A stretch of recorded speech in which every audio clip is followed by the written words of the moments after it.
All right, so I guess it's a welcome back. Actually, it's been almost 3 weeks, 2 weeks off. Okay, but for good things, Baruch Hashem.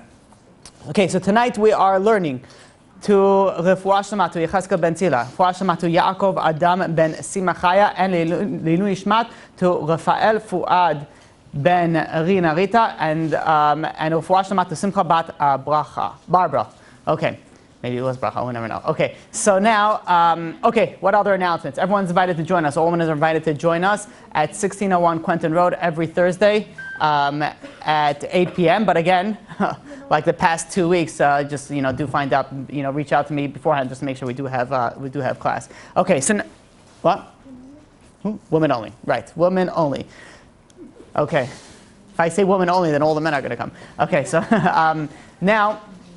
I have students that they rarely come to classes, but they want to come to this Thursday class. They really want to come to this Thursday class.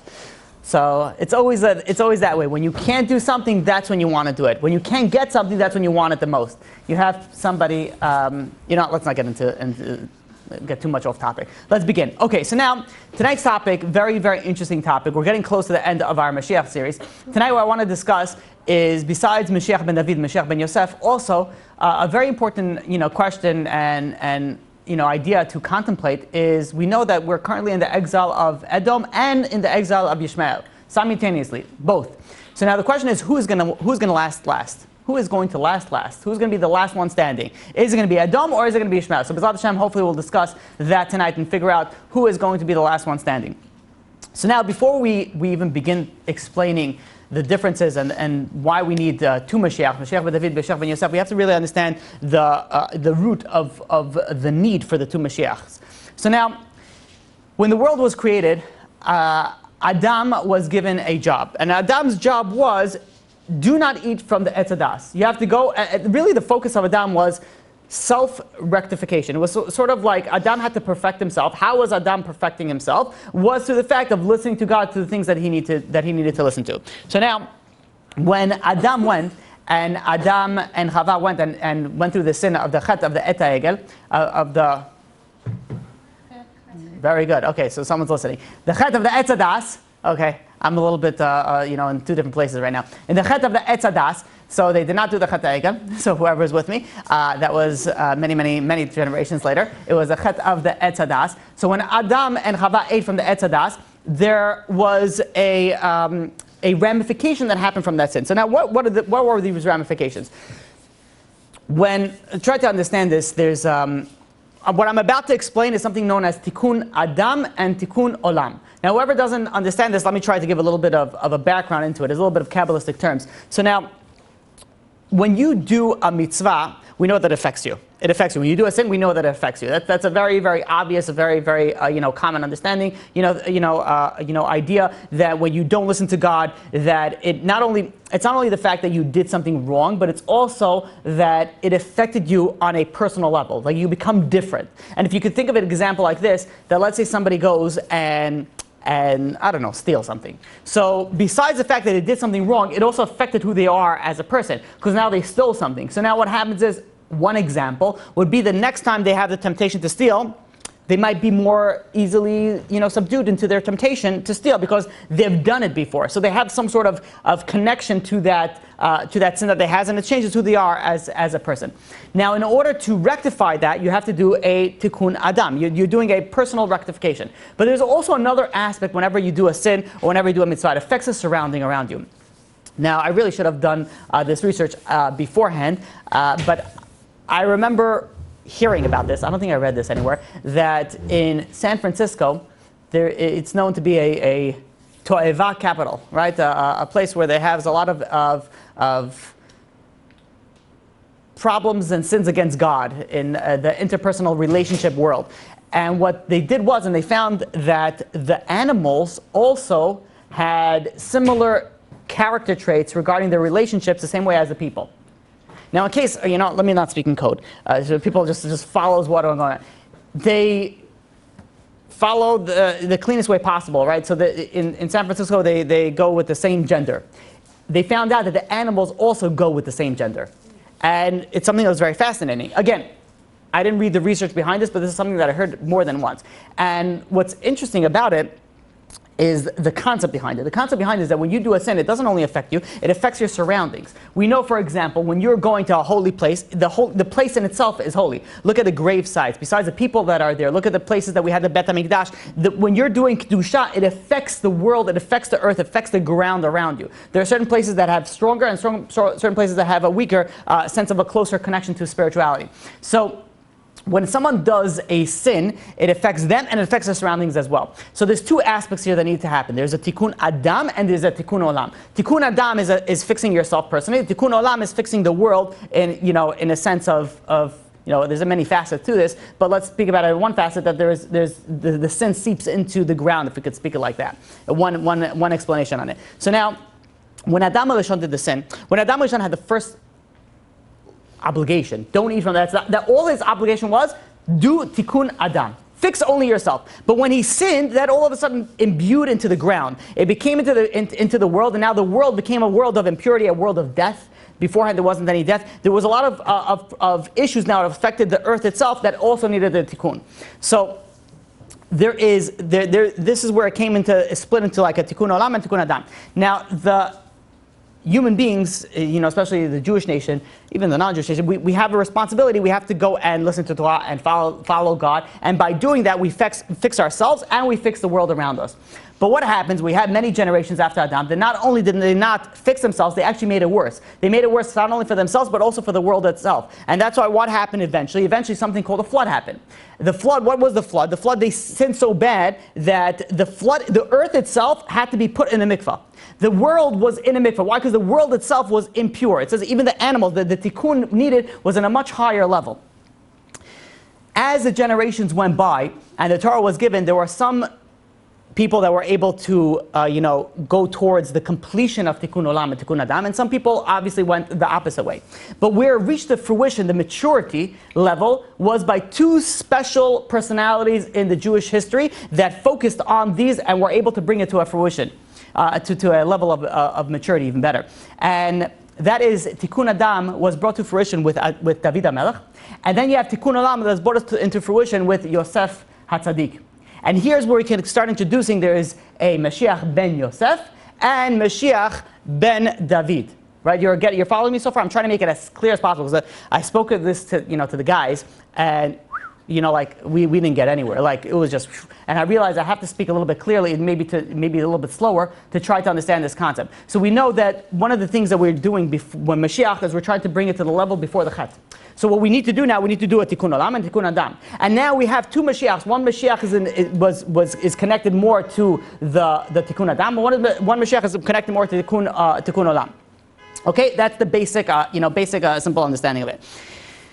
When you go and when people generally say Mashiach, they usually refer to Mashiach ben David. So we know there's Mashiach ben Yosef and there's Mashiach ben David. Mashiach ben David is the one that it's most commonly associated with. Not like... I have a question. I should put my phone on silent? You're right. Okay. So, yeah. Every person, every person has to have the same tikkun? No, every person has their own tikkunim that they need to do based on their roots of their soul, based on what sins that they did in this life, in the previous lives, and so on and so forth. So everybody has their own tikkunim they need to do, but their tikkunim, listening to the Torah, for example, just the basic not only affect you, affects also the tikkun olam as well. So it affects different aspects of it. A different understanding, which I don't want to get into, is what you have before Mashiach comes. You have Jews throughout the entire world.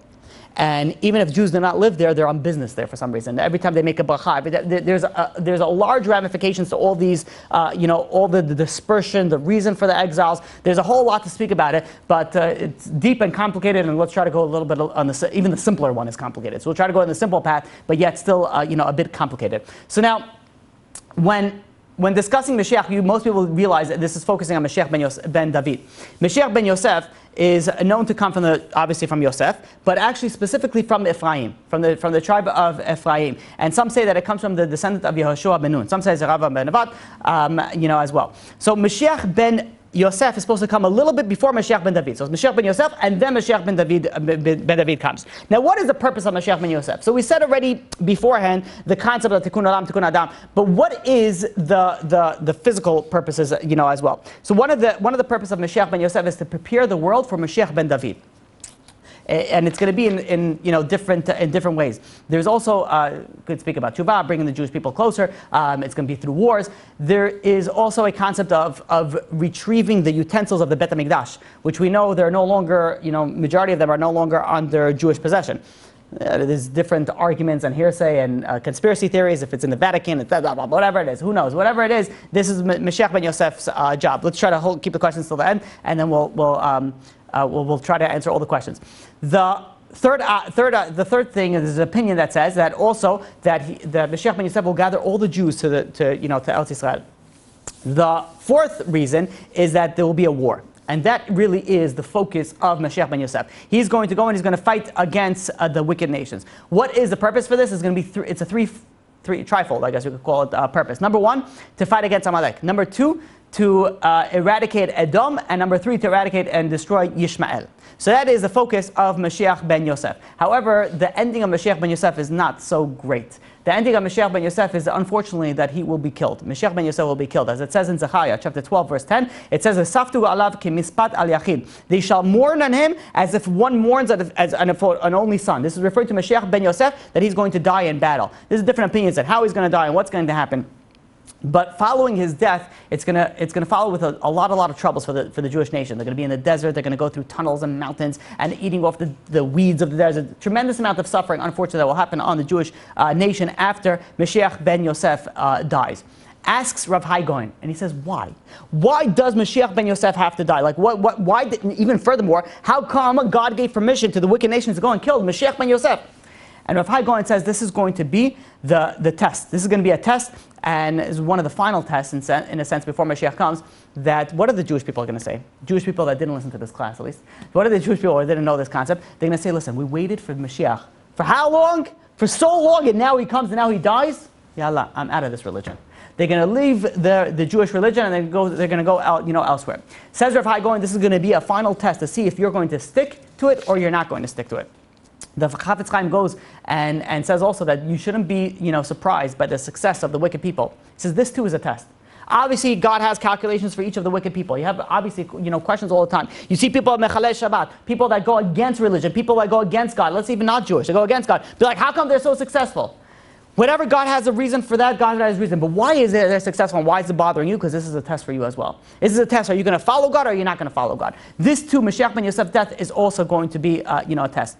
40 days after the death of Mashiach ben Yosef, that's when Mashiach ben David will be revealed, and he will revenge revenge or avenge? Avenge, thank you. Avenge the death of Mashiach ben Yosef, and there's going to be a resurrection of the dead for Mashiach ben Yosef, and then this is where the days of Mashiach begins. That's where the days of Mashiach start happening. Now, Rav Sadia Gaon goes and says that all this storyline is not necessary. It's contingent. It doesn't have to be this way. If Mashiach ben Yosef doesn't have to die. In fact, even to the extent that Mashiach ben Yosef doesn't have to come. It could even be Mashiach ben David, right away. The underlining factor that depends on all of this is depending on the Jewish nation.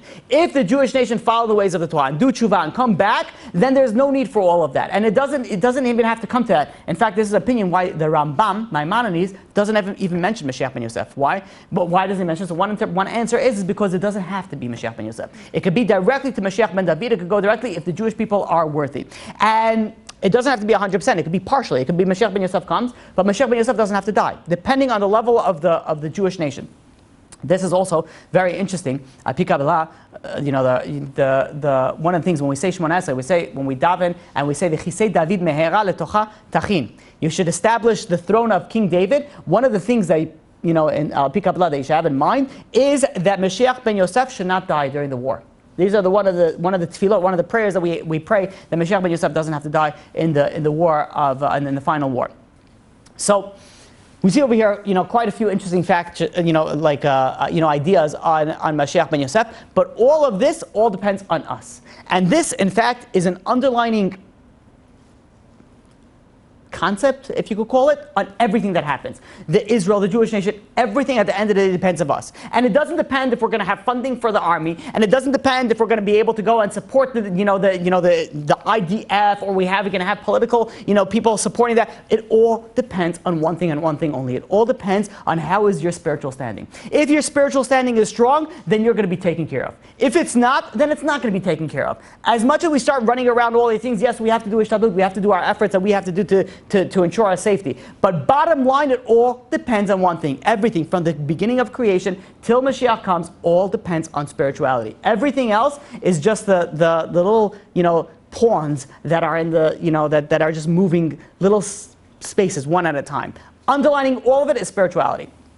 So now, we can begin to understand and delve into the concept of the 4 exiles and where Ishmael comes in and how does this affect Mashiach ben Yavid and Mashiach ben Yosef.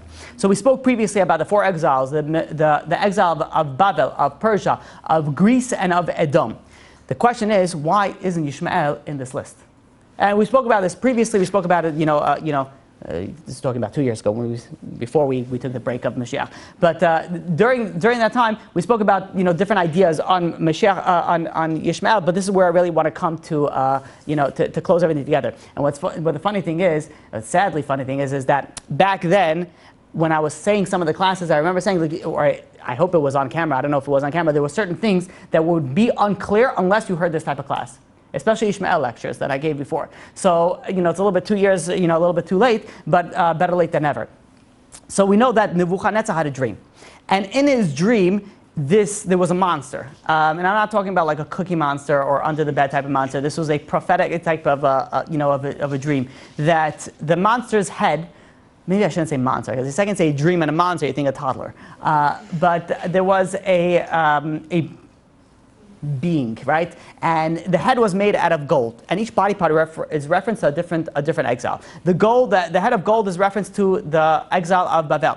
The body was made out of copper, and that is in reference to Greek. The arms are made out of silver, and this is in reference to Paras and Madai. And the legs, which is the 2 longest parts of the limbs of the body, that is in reference to Edom and Ishmael. So now, let's try to understand this. There's a Gemara in Avodah Zarah. The Gemara in Avodah Zarah, page 2, goes, Rabbi, bless you, Gesundheit. How do you say it in Russian? Okay. Okay. Ostorov. And That's actually not. oh no, it's not. Is that a real word? Yeah, it sounded like go away. Okay. I thought that was, what's the word of going, okay? Araften, isn't Araften? That's in Oh, it's in Gorsk. Oh, wow, okay. All my Russians are mixing up. Okay, I'm sorry, in my head. Anyways, going back to the Gemara and Avodah Zarah. The Gemara Avodah Zarah says like this. It says that in the days of Mashiach, God is going to take out a Torah scroll. And God is going to go and announce, whoever went and whoever occupied himself with Torah, come and get the reward. So you're going to have, the first nation that's going to come is going to be Edom. Edom is going to come and say like, all right, we're here to get the reward. So God's going to be like, are you serious? Like, what did you do to go and deserve this reward? So, what do you mean? He said, we built marketplaces, we built baths, we collected a lot of gold and silver. Why do we do all this stuff? Only because the Jewish nation should be able to go and serve Torah. God's going to say, you did that all for yourself. You did it for the Jewish, you did it all for yourself. Get out of here. You're not getting anything. After Edom leaves, guess who walks up? Persia is going to walk in. Persia walks in, and they go and they say, the Gemara says, why Persia next? Because the next in importance. And Persia is going to go in and they're going to say, we built bridges, we captured many cities, we waged many wars, all for the sake of Israel. And so that they could go and serve Torah. And what did God say? God says, what, really? You're coming in, you did this all for yourself, just like Edom did. Come on, get out of here, you don't deserve any reward. So ask the Gemara, why should the Persians come in, seeing that the Romans came in and they achieved nothing? Because what are they going to say? They're going to say, you know why the Romans don't deserve it? Because the Romans destroyed the second Bet HaMikdash. Right? We know that the Romans destroyed the second Mikdash, but what about Persia? Persia built the second Bet HaMikdash. Rabbi, whatever it is. Okay, so I'm going to have to learn it one day in Russian. So the Persians helped build the Bet HaMikdash. We know that Achashverosh's son, which comes out of Esther HaMalkah, was Darius II. He helped, build the Bet HaMikdash. So Persia is going to say, you know why Edom couldn't get any reward? Because they went and they destroyed the Bet HaMikdash. But we built it. we built it, so we should deserve it. Says God, no, you did it also, for yourself. But there's a lesson that we can learn from this a little bit. We're going to pause on it. We're going to continue with this. There's a few things that we can learn from this. That many times in life, very unfortunate, is that we think that we deserve reward. We think that we're good. We're amazing people. Like, not we're good. We're great. We're a blessing in everybody else's life. Everyone's lucky to know me. That's how we feel that we are. And it's very often that we fool ourselves and we convince ourselves that we're really better than we really, really are. The Chazal tell us that in the entrance of Gehenom, the wicked people are not going to do tshuva. So there's a few questions of this. First of all, you can't do tshuva in the entrance of Gehenom because you're already in the next world. But even if you could do tshuva, how could it be that somebody will be in the entrance of Gehenom, and how can it be that they won't do tshuva? You know what our sages tell us? It says because the wicked people, they don't think that they're wicked. They think that they're good. They think that it's all a trick. They think that it's just a prank, that it's going to come over there and be like, I'm just kidding, you're going upstairs. You're not going over here. You're going to the good. You're going to the to Gan Eden, you're going to heaven. Because when they go over there, they see Gehenom, they're going to be like, I don't deserve this. You know how much stuff I did? You know what good person I am? So I didn't keep Shabbat maybe. So I didn't learn, so I didn't dress modestly, so I didn't do this, I didn't do that. But I was a good person. And we convince ourselves that we're good people. Just like Edom and Persia. Edom and Persia went and they murdered who knows how many Jews. And yet they convinced themselves that they deserve, not that they're good, they deserve reward. Like they came up there first to go to God and be like, you owe us. Like look at what we've done for you. Look at what we have accomplished for you. And when you look at the other religions, for example, you look at Christianity, you look at Islam. When we look at it from a Jewish perspective, we'd be like, how could someone be so idiotic, so silly to say that this is a real religion? You just look at simple understanding. The Torah was given in front of 3 million people. Muslims agree with this, Christians agree with this. And then, for some reason, God decided to change everything with one person. JC Muhammad. There's a track record here. It should have been, if God would have really wanted to change it, do another 3 million people, or even half of that, 1.5. You know what? Give you 100,000. Let's go really low, like 60,000 people. One person God had to change the entire world for, and it looks so idiotic. It'd be like, how could anybody go and say that this is a real religion? But the answer is, it looks idiotic from our perspective, because we see it from an outside perspective. But somebody who's inside there doesn't see it in that aspect. They see this as a true thing, that this is a very, very important concept. When you're in the garbage, you don't smell the garbage. You're there. Right? You're there, you don't smell it. If you live in a certain area, you don't realize that it's bad until you leave that area, and then you go back and be like, what? I lived in here? Like you can't even understand it. So the concept of realizing what you're worth, and what your worth is not a right word because it brings down self-esteem. What your true value isn't either. You get what I'm saying? Level, thank you. What your true level is you have to little step out of your situation.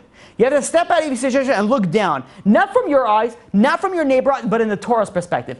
Are you living life according to the Torah? Are you going and living life according to what God wanted you to live life? If yes, then you consider yourself a good person. But if not, don't fool yourself. Don't fool yourself, because it's just like the Persians, just like Rome. They're going to go and they're going to come in thinking we deserve reward. How unfortunate it is for us, probably the worst of the worst, is somebody who's doing something bad but thinks that they're doing something good.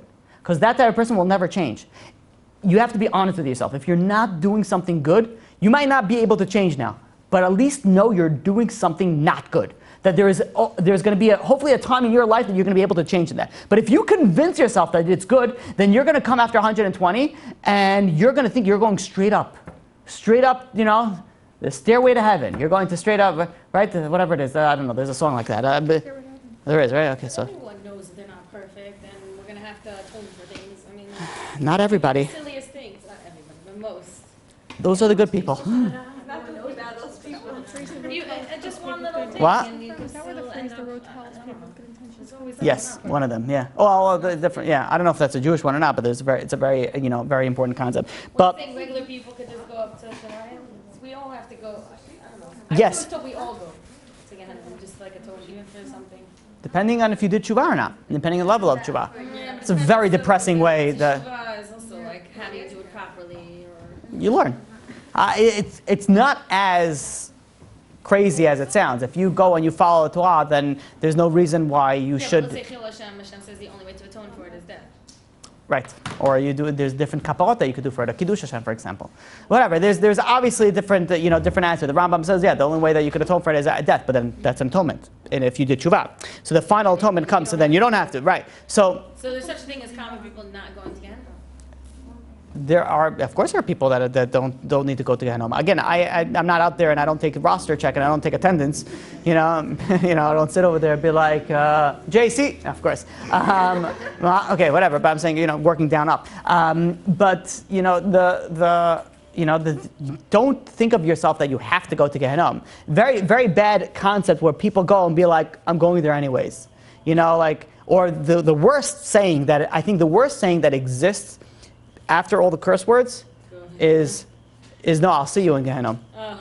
And be like, first of all, speak for yourself. All right, and second of all, this is a Jewish religion. Christian religion believes, especially, I don't know if it's Catholicism or something like that, that you're born evil, you'll die evil, whatever it is. Only if you go.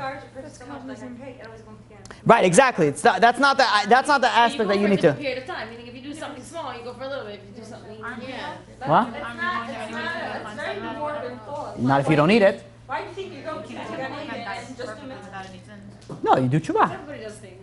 Do you finally need it? Listen, there's suffering that gets out of Gehenna. There's so many things that get out of Gehenna. I feel like we're going to start a class on Gehenna.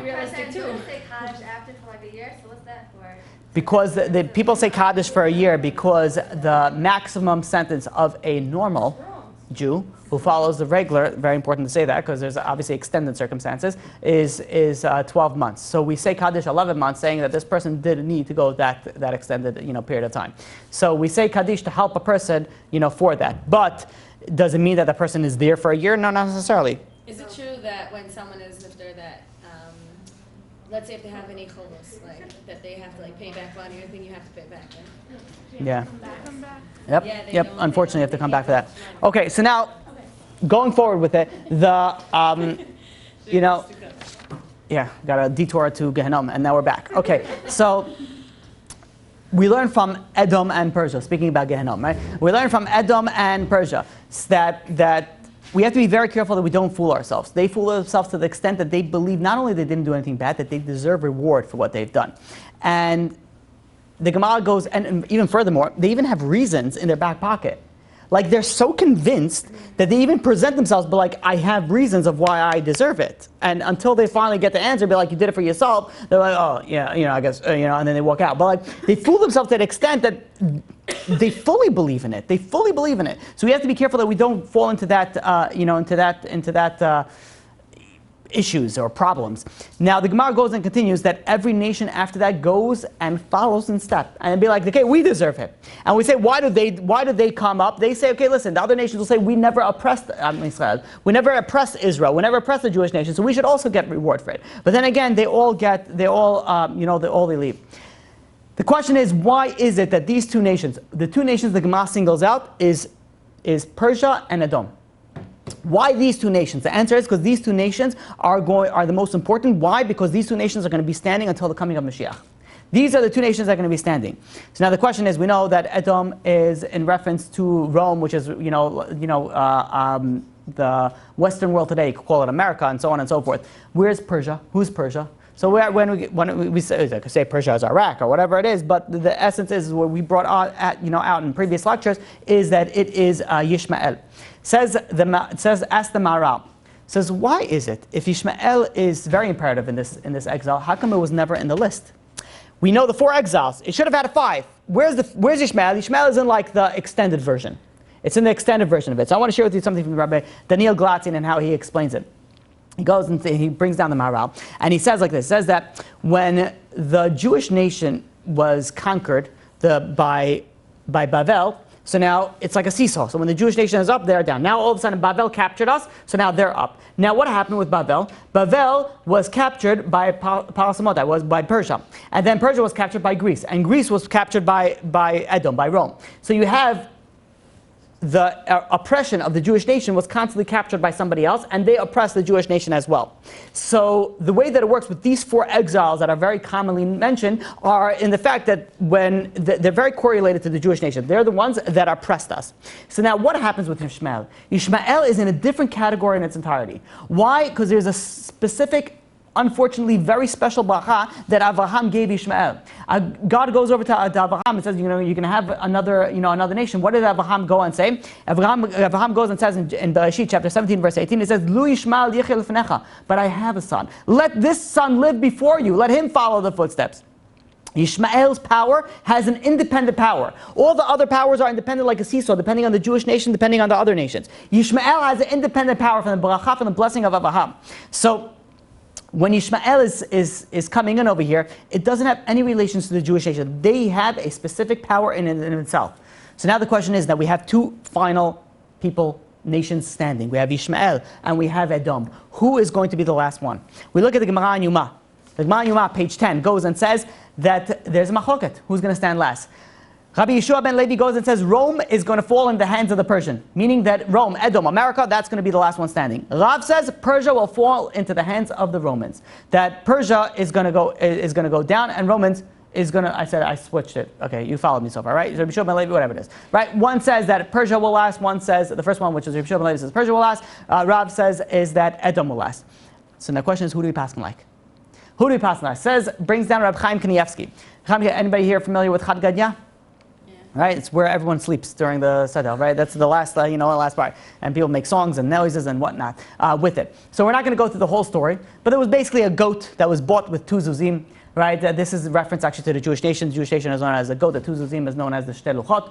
But whatever it is, then it goes through one thing hit to another. You have the dog, the cat, and so on and so forth. It's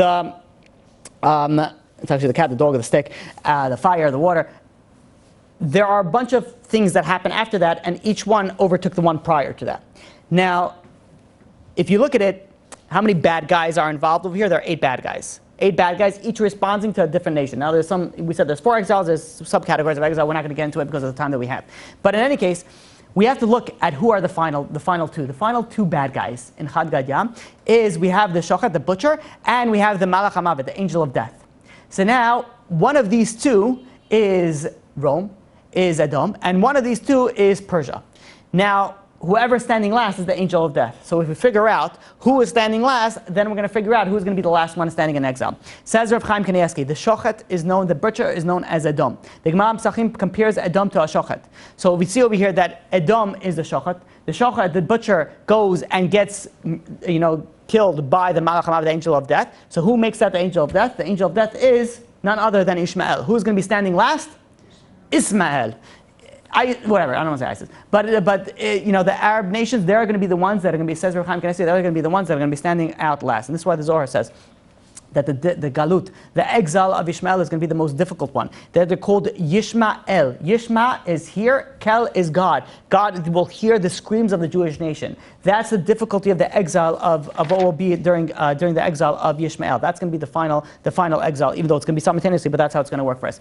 So now let's try to close this all together and understand this so beautifully. If you didn't understand anything until now, you probably won't understand anything now. But if you did understand something, it's going to be beautiful. So now, so you probably thought I was going the other way. No. Okay, you're going to be completely lost. There's a Midrash, a Tanchuma. It's a little bit of a heavy share. I probably should have said that in the beginning. Guys, you have to concentrate for this class, okay? So, okay, yeah. So there's a Midrash, a Tanchuma. We'll put it in together. It's going to start getting beautiful.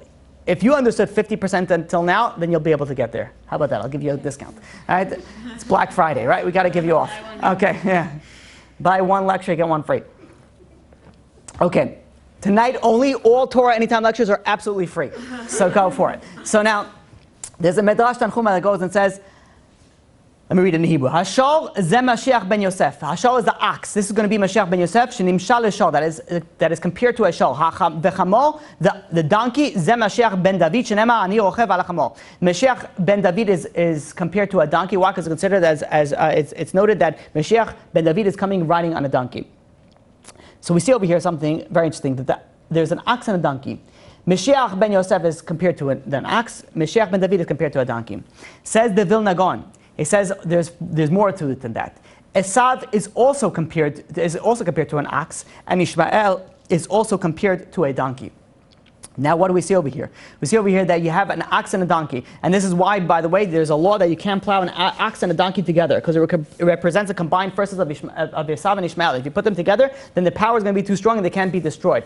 So that's why you see also throughout history, they're always against each other. So in any case, neither here nor there. But you have the ox and you have the donkey. So the ox is Esav. Who's going to get that? Who's going to get out of Esav? That's going to be Mashiach ben Yosef, because he's also represented by an ox. The donkey is Ishmael. Who's going to get out of that? Oh, Mashiach ben David, because he's represented by a donkey. He's represented by a donkey based on the Midrash over here. So we have here two very important aspects of the two Mashiachs, and they're each going to come and focus on a different aspect to overcome, again, in the spiritual sense. The Kabayasha says in this chapter 102, and it says if you take the words Edom and Ishmael, it comes out to the numerical value of 502. If you take the amount of years that our Avos lived, Abraham, Yitzhak, and Yaakov, Abraham lived 175, Yitzhak 180, and Yaakov 147, you add that all together, it comes up to 502 as well. You have the Avot coming and going and fighting against the power of Esav and of Edom and Ishmael, coming to the final exile. So now, let's take this one step further. This is where it gets so beautiful. All right, stay with me. Edom, we mentioned long ago, many moons ago, that Edom represents orderliness, Seder. Everything is very, very meticulous by Edom, by Rome. Everything is very, very meticulous. Look at their architecture, look at their understanding, the concepts, very, very meticulous. From this comes, obviously, arrogance. Edom is known for their arrogance. The Ishmael is the flip side of that. Ishmael is known as, the Pasuk says in Bereshit, chapter 16, verse 12, it says, V'hu yeh pere adam, he's going to be a wild animal. Yado b'kol v'yad kol bo. His hand is in everything, he's going to be very wild, the opposite of orderliness, the opposite of very, very specific. He's going to be very, very, all over the place. Rashi says, what does it mean, Yado b'kol v'yad kol bo, is that his hands are going to be, he's going to be stealing. He's going to be going through other people and he's going to be taking things that do not belong to him. Says this is the Gemara in Sanhedrin, page 98. It says, what do you want to do if you want to be saved in the time of Mashiach? You do Torah and Gemilut Chasadim. You do those two things, you're going to be saved during the time of Mashiach. Torah and Gemilut Chasadim. Torah is learning Torah, and Gemilut Chasadim is doing acts of kindness. Now says Rabbi Yitzchak Isaac Chaver, goes and explains why specifically those two. So we know Gemilut Chasadim, this is the antithesis of Rome. Rome is what? It's all about arrogance. It's all about me. You want to get over it? You have to do Gemilut Chasadim. It takes over the power of arrogance. Who we said is supposed to overcome Rome? Stay with me for this. Who is supposed to overcome Rome? Mashiach ben Yosef, ox. Both of them are ox. Why Mashiach ben Yosef? Mashiach ben Yosef is known for the orderliness. Look at what he accomplished. By the way, this is my own Chidush. I haven't seen this yet anywhere. But why Mashiach ben Yosef? Mashiach ben Yosef is all known about his orderliness. Everything is very meticulous. Why? Look at Yosef HaTzadik. Yosef HaTzadik was able to go and save the entire world from hunger. He went and he did through Sedel. He went and when it was a lot of plenty, he put on the side. And then when they need it, then he gave it to the people that are needed it. But how did he do it? We know that Edom is all about arrogance. It's all about myself. What happened whenever Yosef came according to something? What did he say? Even the dreams. He says, it's not in my hands, it's in God's hands. It's God has the answer to the dreams. Even when he spoke to Paro, he never took credit himself. He went the opposite of arrogance. So we have over here Mashiach ben Yosef. Mashiach ben Yosef is the ox going to overcome the Edom, which is also comparable to the ox. What is Edom? Edom is known for arrogance, known for Seder, orderliness. Yosef took it and switched it the other way around. He took the Seder, he took the orderliness, he took the concept of going and taking something in meticulous and use it for the benefit. And not only that, by saving the entire world, we also said what? That it's tikkun olam. Mashiach ben Yosef is one who does tikkun olam. He went and he saved the entire world. How did he do that? Through the Seder, through the orderliness. And how did it come into? Only against 100% the opposite, 180 degrees, the opposite of arrogance. Everything is God, Mashiach ben Yosef says. So far so good? You following with me? Somewhat good. 50%. Okay, you get 50% off today. Then let's go to the next thing. Then we said that's Gemilut Chasadim. You have to be saved during the time of Mashiach. Then we said what? Learning Torah. Learning Torah is supposed to overcome what? It's supposed to overcome Ishmael. And why specifically Ishmael is known as like just Yad b'kol v'yad kabor, pere adam, a wild animal. Wild animal also means in the physical temptations. And the temptations, they just go whatever it is that they desire. Torah is able to go and inhibit those desires. If you go and you learn Torah, you're able to focus and control your desires. That is what Torah is supposed to, they're supposed to overcome. So you learn Torah, you overcome the power of Yishmael. Now, who is the power of Yishmael? We said that was a donkey. That's Mashiach ben David. What was David HaMelech known for? David HaMelech was known for that he never slept longer than 60 horse breaths. He never slept. Why didn't he sleep? He wasn't binge watching TV shows, right? What was he doing all that time? He was sitting and learning Torah and praying God and writing Tehillim. He was focusing his work and focusing to HaKadosh Baruch Hu. Everything he says, all he wants to do is sit in the Bet HaMidrash. That's what David HaMelech says. He says, I don't care about anything. All I want is learning Torah. So what comes Mashiach ben David? What does it come? Mashiach ben David is Torah. What does the Torah come to overcome the physical temptation? Who has the physical temptation? This disorderliness, the opposite of Edom? That's Ishmael. That you have Ishmael. What is learning Torah? That's Tikkun Adam. That's fixing of that's what David did. And that's what we circle all together. We need two Mashiachs. We need Tikkun Olam, Tikkun Adam. However, we said that that if you go, bring it to another. Again, this is my own chidushim. I'm still waiting to go and find the source of this, but I think it's beautiful. And again, if you want to argue with me, by all means you can. What do we say that we don't need Mashiach ben Yosef necessarily? What do we have? If we can have Mashiach ben David, if we bring ourselves to the level that we need to. Now, what does Mashiach ben David, we just said, represents? Mashiach ben David, again, represents the orderliness, right? We're going backwards. That it's going and it's trying to overcome Yishmael, which is what? Through the Torah. Through learning Torah. This is the Gemara Sanhedrin, page 98, says if you want to go, you have to go Gmilat Chasdim and learning Torah. What's Torah? Torah is Talmud Torah Keneged Kulam. If you have Torah, you have everything. You have Gmilut Chasdim, you have everything. So if you go and you focus on the Torah, and if you go and you delve in it to the level, then you won't need anything else, because you can have Gmilut Chasdim, you have everything. So technically, if we go and we focus on Mashiach ben David, we focus on that concept, we won't need to come to anything else. After that, we'll have everything. We'll come to the Geula. Without needing the war of Gog and Magog, without needing the death of Mashiach ben David, we'll come to the highest level possible, and we'll have Mashiach coming not be'ita, but actually by earlier. There's 2 times in it. We're going to get to that in a second. So far, so clear? Beautiful. Okay. One person got it. Okay, good. So 2 people. Okay. Crazy, right? Now, before we have a little bit of time, I actually wanted to go and speak with the next 10 minutes or so about Eliyahu Hanavi. But because I feel this is so unbelievably amazing and awesome, I mean, all Torah is amazing and awesome, do you need me to go over that one more time, or do you feel like you got it? If I could have everybody just look at me very awkwardly and not answer, it would be perfect. That's all I'm looking for. Too fast. Okay, so let's go. Thank you. So let's go over. Let's try to understand this one more time and put it. What I really should have done is I should have made like a chart. I should have made a chart. Yeah. If I would have had something, I would write it here now. Okay. Yeah. So let's start from the beginning. Okay. We started from the beginning. There's Tikkun Olam and Tikkun Adam. There's a fixing of the world and there's a fixing of the person. And we said that these 2 powers. Speaking slower. I got to calm down. The problem is like this. The problem is when I get excited, I speak faster. So, yeah, and then you don't understand. I understand it. I'm like in the clouds now, but you were like, what is he talking about? So sometimes I guess the class is just for me. So you have Tikkun Olam and Tikkun Adam. That's how we start off. There's 2 important facets that we need to do to bring ourselves to the level before Adam Rishon. Adam Rishon only had to focus on himself. When he did the sin, he had to go now and fix the himself and also fix the surrounding with it. We said that when people don't do the mitzvot, they don't follow the Torah, they affect the world around them, and there's a tikkun olam that needs to be done as well, and there's a tikkun adam that needs to do it, that needs to be fixed as well. Who came to the fruition, to the maturity level in the history of the Jewish nation? There were 2 personalities that came over here. We said that Yosef HaTzadik, he did tikkun olam.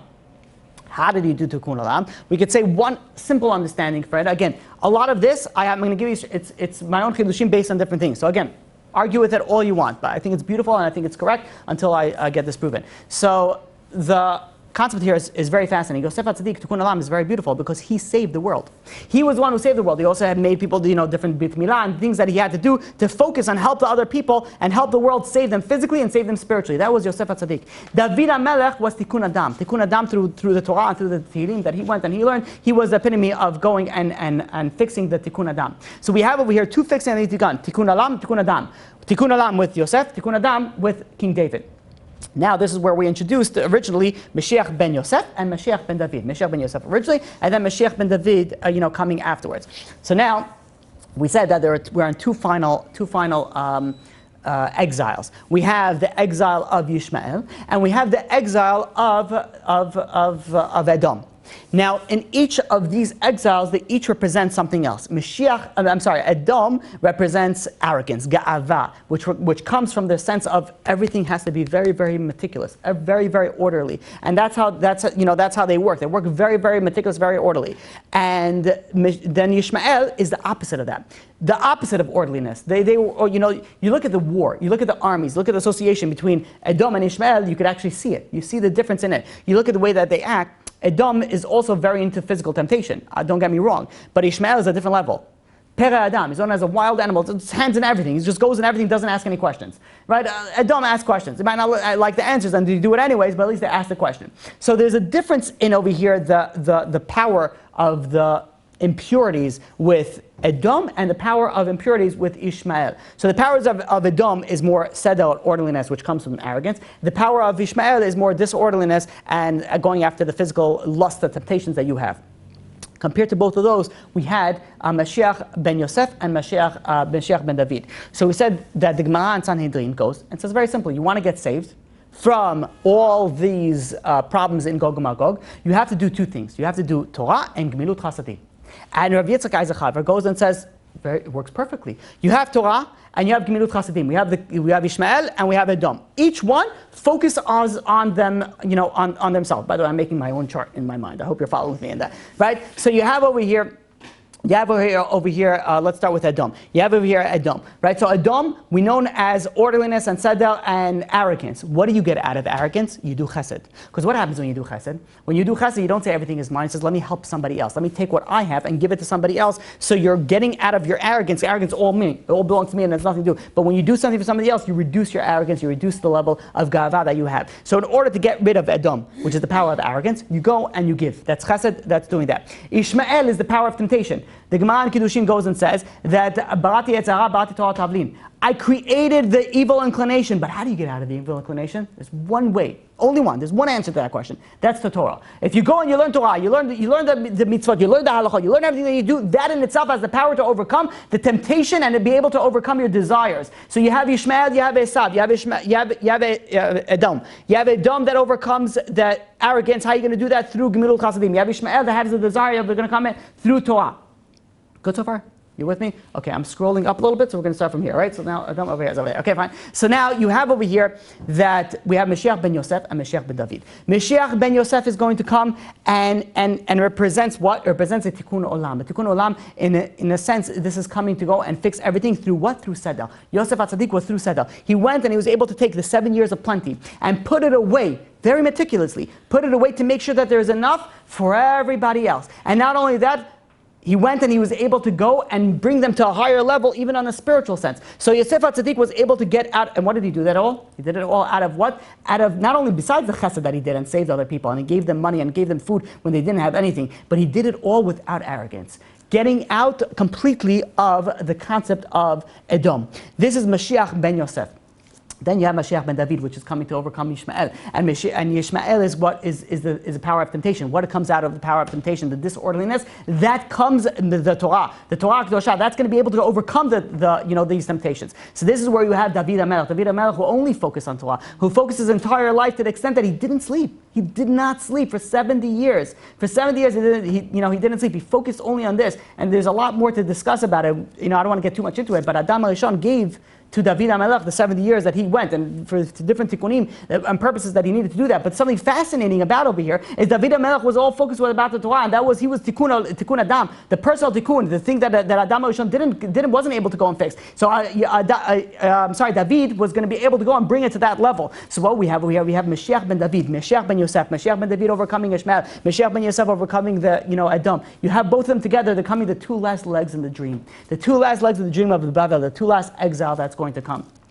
But we know that you're able to do it. It doesn't have to be Mashiach ben Yosef, doesn't have to come, doesn't have to die. What if we go and we follow the Torah? If we follow the Torah fully, 100%, with full devotion, and we know that we're doing it, we don't fool ourselves like Paras Umadai. We don't like Persia and Babylon. We don't fool ourselves saying that we deserve, we're okay, right? We're reformed, but we're religious. We're conservative, but we're this. We're modern Orthodox, but whatever. We follow the Torah the way that it's supposed to. And when we do that, all of a sudden we're true to ourselves. We're true to ourselves. We follow the Torah, then B'ezrat Hashem will have Mashiach ben David coming without the need of any destruction, any Gog and Magog, any death, Chas v'Shalom, of Mashiach ben Yosef. Was that better? Yeah. Okay, Baruch Hashem. This helped? Okay. I was drawing it also. Okay. So what you're saying makes complete, total logical sense. My question is hypothetical. Most of the world is not that way. So does it depend on a minority who are working on this perfection, or it depends on the majority who are Good question. Does it need the entire Jewish nation to focus on that or not? There is a concept that Mashiach is going to come based off a bunch of Jews sitting together and learning Torah. What does that mean? It means a small group of people. It's true, but I don't know to tell you if you need everything, you need not. But I'll tell you one thing. Focus on yourself and help the people around you. And you don't realize the effect that it has when you start helping, even by you just focusing on yourself, you start going and other people see that. And other people change because of that. There's something very, very fascinating when you see a group of friends. When you see a group of friends and one friend goes and besides become religious, so either what happens is that the friends follow them or they completely disassociate and completely fall apart. But I've seen this time and time again, and I have students like this that became my students. Why? Because one person became my student. And from that, all of a sudden, they brought all their friends, and they came into it. And then I have one student that has a bunch of friends that has no associations with it. Now, it doesn't depend on the person per se, but when you do something good, it has a ripple effect. It affects you and affects people around you. In our day and age with science and technology, now the classes that we have over here, reach throughout other places in the entire world. Literally, the entire world. It's so unbelievable. So you have all these, all these concepts, all these things that you're able to do, and what you realize is even that if you're sitting over there and you're going and you're doing your own Torah, your own mitzvot, it doesn't only affect you, it affects people around you, and eventually will come to the, throughout the entire world. But actually, you remind me of one thing when we spoke about Gemilut Chasadim. There's something very interesting that I'm involved in a sense, and I'll tell you what. When you speak about Chesed. So like when you're giving, let's say, tzedakah, right? One of the highest level of chasadim. Obviously, the highest level of chesed is teaching somebody Torah. But you have also something very important is gemilut chasadim. So there are many times where you want to give, let's say, tzedakah. You want to give charity, and you hear about this organization, and this organization is amazing. But there's something very interesting that you want to give charity, but you end up not doing it.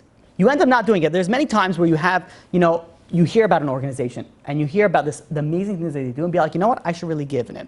And it doesn't take so long to give it. The apps nowadays are amazing. You don't even have to type in your credit card number. You could just scan it, right? You just do that and it just writes it for you. Yet those two-step process, the Yetzirah works so strong and says, we'll do it tomorrow. Let's balance our checkbooks. Donate whatever it is, any donation. Something they always put up on the WhatsApp. No, but that doesn't matter. Not Torah anytime. I'm not speaking about Torah. I'm talking about in general. WhatsApp, just like they always have like. Yeah, and you always say exactly. Yeah, that's a good. So sad. I should really donate. Okay, I'm gonna do that. I'm gonna do that sometime. And we don't. Right. So there's so many. Exactly. There's so many. So what are you going to do? You want to help everything. So I want to share with you an organization that came out. Amazing organization. I donate to them. And in my personal opinion is I think that everybody should donate to them. It's an organization called dailygiving.org. Dailygiving.org. I know one of the founders very well. The other founders I've been communicating back and forth. Amazing people. And what they do is something very interesting. Is you donate $1 a day to this tzedakah, to this charity. And what they do is every day they give a certain amount of money to a different organization every single day. So every single day, so for example, right now they're giving, I checked it today, right before the class, they have $789 being given out every single day, to a different organization. You're giving $1 a day. So you're one of the 789 people. You could be one of those people. So one day you could give to, for example, I want to just list you, and you could go on their website and you could see all the organizations that they give. So they have, for example, an organization called A-Time. A-Time, which I don't want to get into, but what? It's like Bonei Olam, but A-Time happens to be my wife's uncle, and amazing people, of course, obviously, because I'm related to them. But besides that, they're amazing people. Is that they help people with infertility. You know how many times people be like, you know what, I would love to give for infertility. Or what about Aish.com? You'd be like, they do a lot of good work. Be like, you know what, I would love to. But what would be how often were you going to go and you're going to give to Aish? You go, let's say, for example, Amudim. Amudim is an organization that helps people that are abused. Be like, that's a good cause. I should really give to that. But I'm not. It's not going to happen. Then you have, for example, Avigdor's Helping Hand. Never heard about this before. Helps orphans get married. How amazing is that mitzvah? Yad Eliezer, you go and you help people with poverty. You have there's an organization called Pantry Packers. They go and they give food to the poorest people in Israel, the poorest families in Israel. You have Hatzalah, you have Hask, you have Chai Lifeline, you have Chazak, you have Cheva Kadisha, people that help people go and bury the dead. You have, of course, you have Torah Anytime also involved in there. I don't have to give you an introduction to Torah Anytime. Everyone knows that, I speak all the time about it. You have all these organizations, and this organization takes nothing. All run by volunteers. You go and you donate to them. So you give them $1 a day, and dailygiving.org. Every day it goes and it gives to a different organization. So what the fascinating thing is that there's so many organizations that I would love to give. But you're going to give $1 to an organization? No, but if you're part of a group, now after this lecture goes on, it's going to go from 789 B'ezrat Hashem to 7,890, whatever it is, it's going to be like everyone's going to sign up because it's so amazing. $1 a day, they do it. You'll go on the website. They usually do by month. Yeah, it's automatically by the credit card. So you give them a credit card, and all of a sudden you're like, oh, it's end of the year, $365. No, so you could either do it by month or by year, whatever it is. Go look at it. You can see it yourself. But the idea is fascinating. There's so many organizations that I want to be a part of. Don't you want to be a part of so many amazing organizations? But you can't. It's so hard. Well, you can give every $1 a day. There's a mitzvah to give tzedakah all the time. Here you have something done for you. I think it's genius. It's so amazing. It's so unbelievable. When I heard this, I signed on right away. I'm like, are you kidding me? For like $30 a month, I'm able to do it? I'm able to go, and you see all the organizations. They donate every single day, and you get an email to it what you donated to that day. It's so amazing, so unbelievable. So we said, well, what? To come time of the Mashiach. You have to go. What's so funny? It's $1.04. And I need the tax. Actually, it's $1.08. Okay, $1.04 a day. Right? You could help, you could do so much. When was the last time you gave Hatzalah money? When was the last time?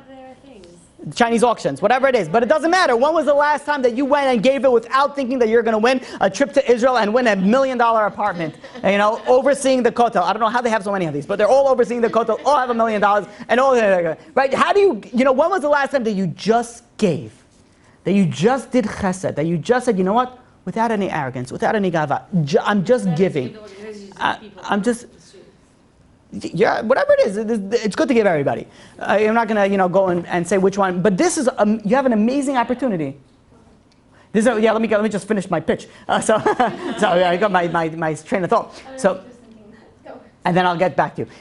The concept of here is so amazing, so fundamental to the Jewish concept. There's so many amazing organizations out there, and there are times you're going to go up to heaven and you're never going to even realize what you've helped, who you've helped. Usually when you give a checkbook and you write and you'd be like, I helped this, I helped this, I helped that, I know what I helped. You're going to come up after 120, you don't even know what you did. You don't even know the power of what your money goes into. It goes anywhere from helping the Torah to helping poor people to helping, it covers everything. It covers all grounds, and it's something so fundamental, so amazing. So I remember when I started on it, they had like 200 people or something on it. Now they have 789.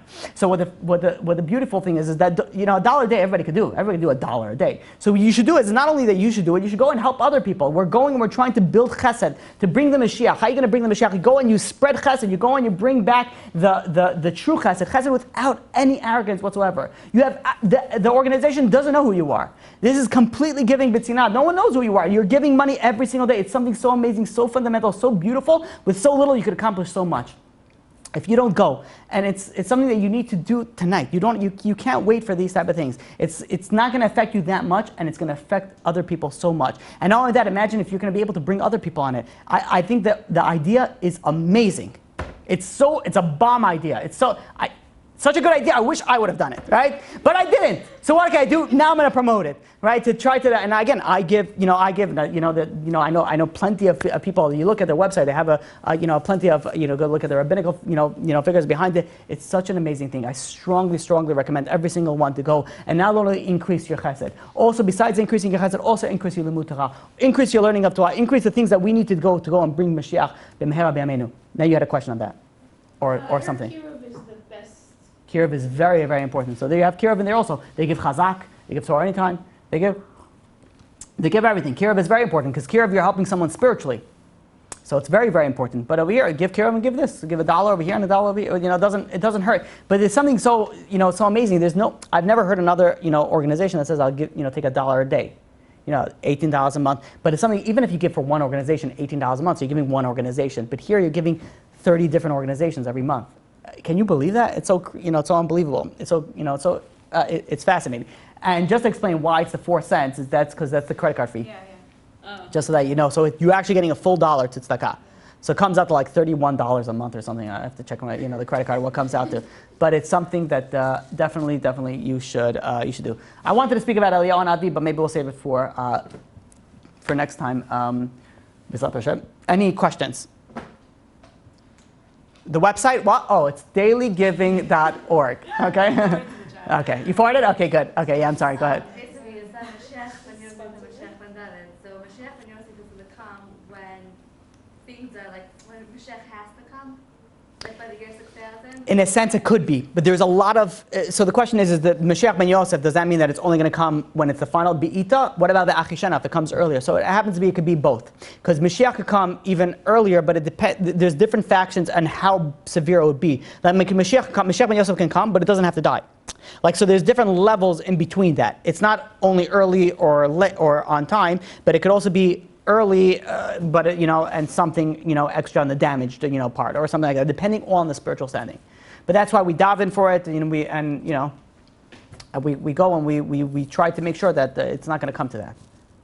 And just what you should know, like in general, any prophecy that it's a negative prophecy doesn't have to come true.